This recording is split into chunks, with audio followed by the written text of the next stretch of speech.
Okay, in this next video for this, okay, in this next video we're going to talk about how to increase H. So we're going to talk about increasing H, which in this next video we're going to talk about how to increase H. So remember, H is human capital, and we're going to look at just two ideas. So the first one, we're going to look at education.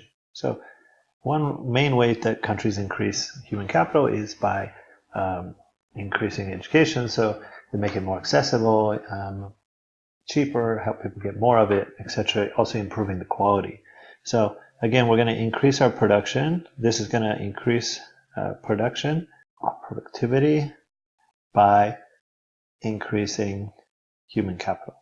Okay, that's the idea here. And it does this in kind of two ways. So it can directly increase productivity. So more educated workers produce more per hour. They also tend to learn faster on the job. So it does it directly, but also indirectly. So it indirectly benefits the society through something known as positive externalities. Right. So not only does the worker get more productive and they can benefit themselves, but also this productivity will benefit others. One, it benefits firms. Firms can develop more industries in a country that has educated workers that it will be needing to do a certain kind of production.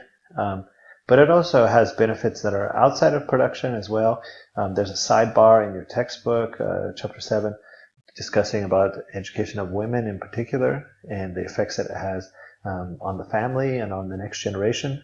And there's also quite a lot of studies about the effects of education and relating to good governance and all. So it has not only production benefits, it has benefits that are in other areas as well. So how do we do this? So what are some things countries have tried?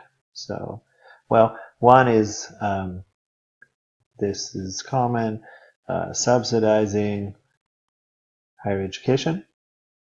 Subsidizing university education. So many countries, most countries have some kind of public education system that is at least partially subsidized from the government. And that idea here is you'll get more people to study longer, get higher degrees, to get more advanced degrees, and this will increase their human capital. Another one that majority of countries have up to some age is a mandatory school attendance. So they will have some age which you're required to attend school until you reach that age. And again, the goal of this is try to make sure that everybody in the society gets some, at least some basic level of education.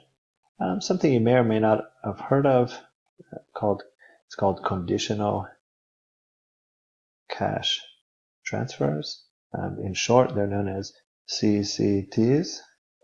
And these are basically giving money to families if their children do certain behaviors. Okay, so this has been tried in the US, but it's mostly been tried in developing countries. So there was a well-known program in Mexico, Central America. There's a program called the Bolsa program in Brazil. And basically, usually it's like children have good school attendance and complete certain other things, and the family will get some stipend from the government every month. It's kind of in lieu of other types of assistance programs because it's linked to certain behaviors and outcomes, right? And these have been shown to be a pretty good expenditure of money. So those are conditional cash transfers. And then finally, one I'll talk about now is a free public school.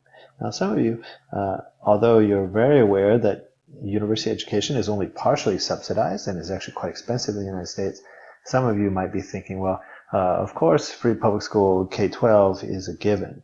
But actually, in many developing countries, it's not necessarily a given. So that's, along with the mandatory school attendance, making public school free for elementary school and high school is one of the first steps towards improving human capital. And actually, as you might have, some of you might have seen in my bio, I was in the Peace Corps in Uganda for 2 years, and the program I worked with there was called the UPE. So UPE stands for Universal Primary Education.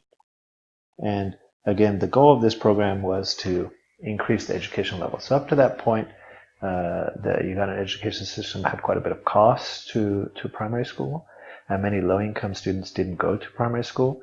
And then the government made a new policy that primary school was supposed to be free, and there were still some small costs. One of them was school uniforms, but they were greatly reduced from what they had been before. And this had a huge increase in the school enrollment. The project I was working with at the time was trying to improve the quality of the primary schools, because with there was not enough resources added to the system to keep up with the enrollments. These two pictures were actually two pictures taken at one of the schools that I was placed at. And as you can see, you might be able to see from the picture, one is the classrooms are pretty basic. In most of the classrooms, the students did not have desks. They sat on mats on the floor. And also you might be able to notice that there's various age groups together. Part of the reason is because many of the students started school very late because they didn't start school until this program started. So they have lots and lots of challenges in the schools. But again, this is a first step.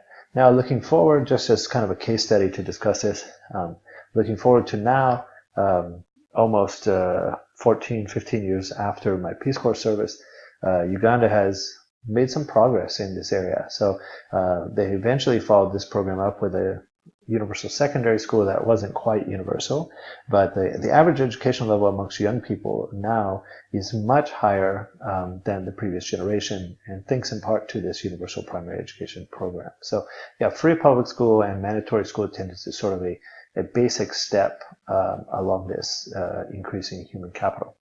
Now,